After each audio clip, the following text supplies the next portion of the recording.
everyone, I'm Steve. And I'm Mary. And welcome to Our Life V3. In this video, we share the highlights from the first 15 days of March on our 2025 World Cruise on the MSC Magnifica. What are we so excited about? It's been about 5 years since we've been in New Zealand, and we finally made it back. But first we had to cross the international date line, in which March 1st was actually sacrificed to Father Time as we jumped straight from February 28th to March the 2nd. We also hit some stormy weather and had to skip our first New Zealand port of call, which was the Bay of Islands.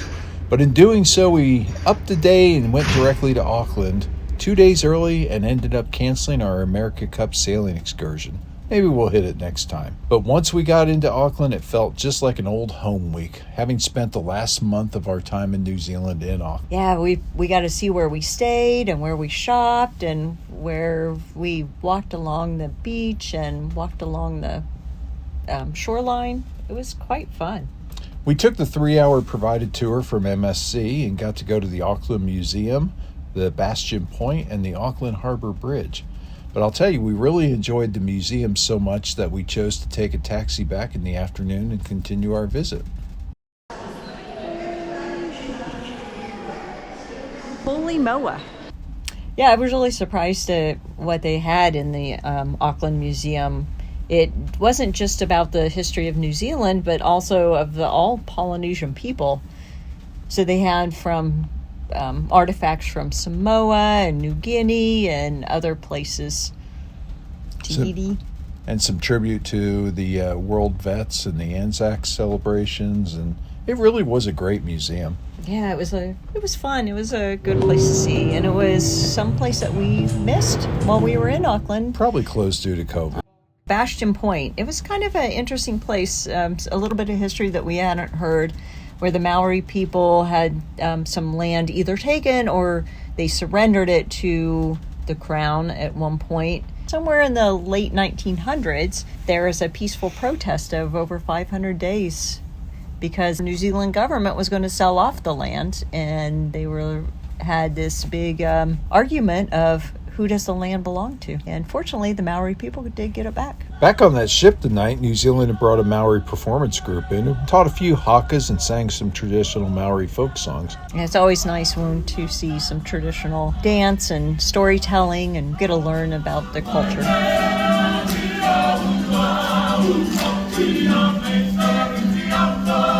The next day, we headed south to Tauranga. Here we climbed Mount Maunganui, an old extinct 762-foot tall volcano, which offered a breathtaking vista of the harbor, beaches, and town. We set out with some friends to go all the way around the mountain. First on the lower track, we got to see some sea lions, the Tauranga statue, the Maui god of the sea, many flowers, many birds, and some really cool-looking trees. Yep, and then the three of us headed up the mountain. And it was quite a climb to get up there, but we made it, and we were rewarded with some beautiful views. When we got back into port, we ate some delicious fish and chips. Very filling. I forgot about the size of fish and chips in New Zealand. I ordered 2 scoops of French fries, the equivalent of, I don't know, enough to feed a small household in America. Yeah, definitely do one scoop of chips is more than enough. And what did you get? Fish and chips? Fish and chips. And what'd you get? Fish and chips. Fish and chips. Oh my gosh, you did get 2. Don't cry. Oh, so good. Speaking of fatty foods, it was Fat Tuesday back on board, and we celebrated Carnival. MSC had a big dance party. There was a lot of people dancing and just partying in the lower decks. Of course, we dreamed about dancing with our pillows because, well, bedtime in this cabin's around 10 p.m. Yeah, we had a long walk that day, and we really needed our rest. So the next day was our halfway point of the cruise. It was hard to tell if they were celebrating that they were done with 2 months of us, or that they only had 2 months left of us, or that we had been together for 2 months. Anyway, it was a big party and everybody was dancing and singing. It's hard to believe that time has slipped by so fast that we're already past halfway. Yeah, it does go way too fast. Happy cruise-anniversary, happy cruise-anniversary, happy cruise-anniversary, happy cruise-anniversary. But the next day after that, we were in the Bay of Islands. We spent quite a bit of time there when we were in New Zealand last. That was the first place I got on a sailboat, was in Paihea. Mary had done the treaty grounds last time. So this time we got together and did the Waitangi treaty grounds together. Yep, we took a couple of friends there, and we went to the ceremonial house and got to see the greeting.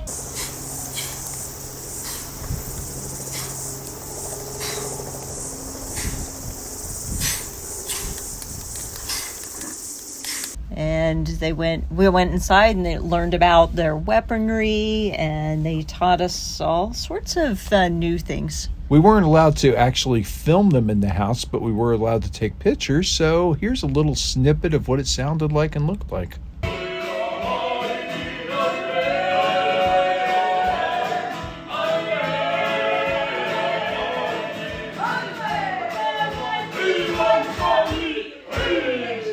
And then from there, we went and we saw the big wakas, which are the big canoes. I think the one held over 100 people and went out. They actually sailed it.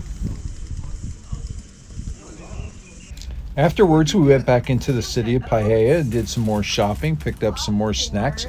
Forgot how dangerous New Zealand was on snacks. Raspberry slice, boysenberries, sarsaparilla, rocky road bites, some all sorts. I have almonds, natural almonds. Yep, we do love our New Zealand snacks. The next port of call was Littleton, which is the port city for Christchurch. We decided that we were going to hang around in Littleton, and we walked to the town, and they had a local market. Wonderful. You want to get one and just eat some fresh strawberries before we get back to the boat? Ooh. You want a strawberry lunch? Yeah. Oh my goodness. Good? You're not going to want these. First set of strawberries we've had in over 2 months. Positively loved gorging through a pint of strawberries. Yeah, that was our lunch. It was quite lovely. Good strawberry. No. We got to spend over 3 months in Christchurch during COVID, so we didn't really see much reason to go back into town. But we did want to take advantage and do a little hiking. Yep, so we went to a local path that we had hiked while in Christchurch the last time. Decided we would give it another go. It's the Bridle Path Trail. There's a hill between Christchurch and Littleton. How far are we? 0.64, which means on the track itself, we haven't even gone a quarter mile. Goes right up to the top with the Tourist Scenic Reserve. It wasn't like a large climb, but it was steep enough that we took many breaks getting up to the top. It didn't seem that hard last time. No, it seemed much easier. Yeah, it actually is a steep walk. What? You gain a lot of elevation very God. quickly. Oh my God. But We made it. we did it. And we were rewarded with some outstanding views of Christchurch and Littleton.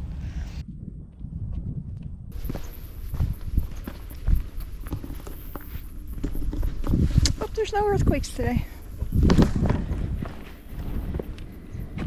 Don't want to feel that earth move under my feet. No. In our next city of Dunedin, we did the Clearwater Wildlife Tour. This coastal farm, which raises sheep, is also one of the largest areas for New Zealand sea lions, New Zealand fur seals, albatrosses, and the elusive yellow-eyed penguin that we have been looking to find. Yeah, we were so lucky. We were able to spot one yellow-eyed penguin, and he was very, very cooperative that day. That evening, we got back aboard and cruised down in between the South Island and Stewart Island to reach over to Milford Sound. Yeah, Milford Track was one of the great walks that got away from us while we were in New Zealand last time. Had a big mudslide then. Yep, and they had to close the track. A hut was destroyed and everything, but we were able to get into the Sound, which is the fjord area. It's claimed to be one of the all-time greatest cruises that you could ever take, and while we didn't get the rainy season, which offered hundreds of waterfalls, we were offered great views. Anyway, leaving Milford Sound, it was time to start toward elusive Australia, the one that got away last time. Well, I think Milford Sound got away and Australia both got away. We had a very rough ride across from New Zealand to Australia for a few days through the roaring 40s as we were being chased by gale force winds and a storm. Fortunately, we were able to handle it quite well, and we landed in Hobart, Tasmania, Australia. Down in Tasmania.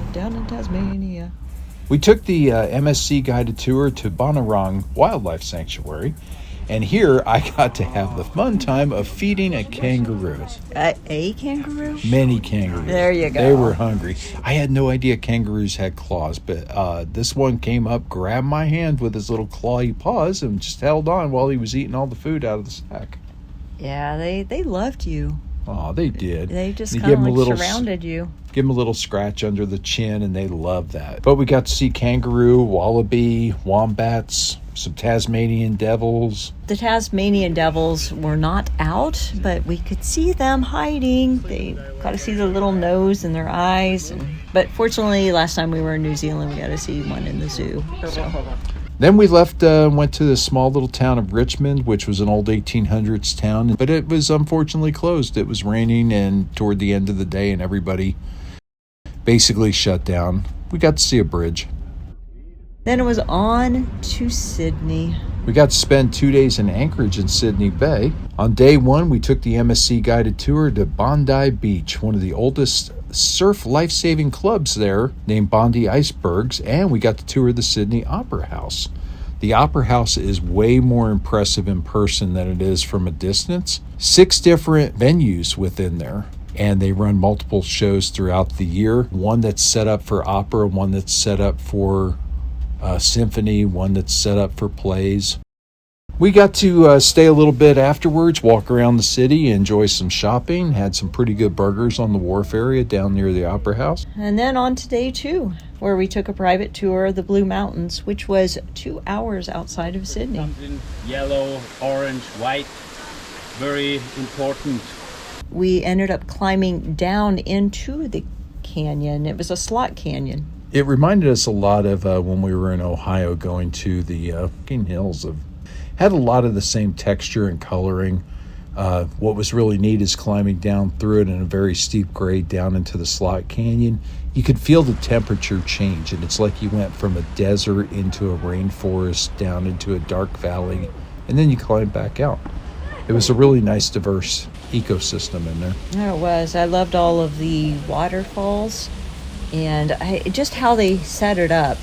They did an excellent job placing all of the stones and creating the pathways, and it was a fun walk. It was just fun, and there was something kind of new and different around every corner, and there were a lot of corners and nooks and areas. But it was a good 10 miles down and back up on a round trip, and very enjoyable. From there, our guide took us over to the Megalong Valley, where we had a very nice lunch at the Megalong Tea Room. Yeah, it was a nice outdoor experience. They had some picnic tables set up, and the food was very good. It was just an enjoyable place to rest and relax after the hike. A few more miles down the road in the Megalong Valley, we entered Dumpy's Camp, and we got to see some kangaroos and wallabies in the wild. Yeah, it was something, the grass was pretty high, so we were on the lookout for snakes. Yeah, the guide did warn us, watch your step, not only for the kangaroo dew, but the snakes and other things. Everything in Australia wants to kill you. Yeah, we did see quite a few kangaroos, and we got to see a mob of them, and it was fun, just kind of tracking them for a little bit and taking some pictures. On our way back to Sydney, the last stop that we had, we went to the Three Sisters. 3 mountainous peaks in a very touristy area, but after that long hike and fattening little lunch that we had, nobody felt like doing much after that. So the group said, wow, that's a great vista, thanks, but let's head back to Sydney. Yeah, it was actually a great way to end our time in Sydney. It really was. I'm so glad that we went outside of the city. I would like to go back and see the city again sometime, but it was really nice getting out and doing some hiking and enjoying nature. We were supposed to leave Sydney around 7 that evening, but they delayed us with some customs official stuff, and we got to watch some fireworks go off in the city over the harbor, and it was really nice seeing that against the bridge backdrop in the Opera House. Yeah, that was quite enjoyable. It made that delay in departure so much better. Now, getting back to sea, however, we did have a lot of fun on board this last half a month. It's amazing how we've grown into this small little close-knit family of people at our table. One of our table mates misses his daily routine of checking snail mail at home, so as a group we got together and wrote him a bunch of letters and had it delivered to him by the waiters aboard. Yeah, he was so surprised and just so happy. We even thought he was going to cry at one point as he opened his mail. It was so much fun. We even introduced the family to our favorite drink, which is Bailey's Irish Cream and Root Beer, which nobody thought they'd like, but they really loved it when they had it. Yeah, it took us a long time to find root beer, which we finally found in Australia at one place. It's the only place that we found it. So fortunately we did. Good stuff. Well, that's it for our half-month checkup. Thank you for staying with us and watching. We'll end the month later in Australia with so much more of this Aussie land to come. As always, feel free to reach out with questions and comments. And until next time, take care. Take care, everyone.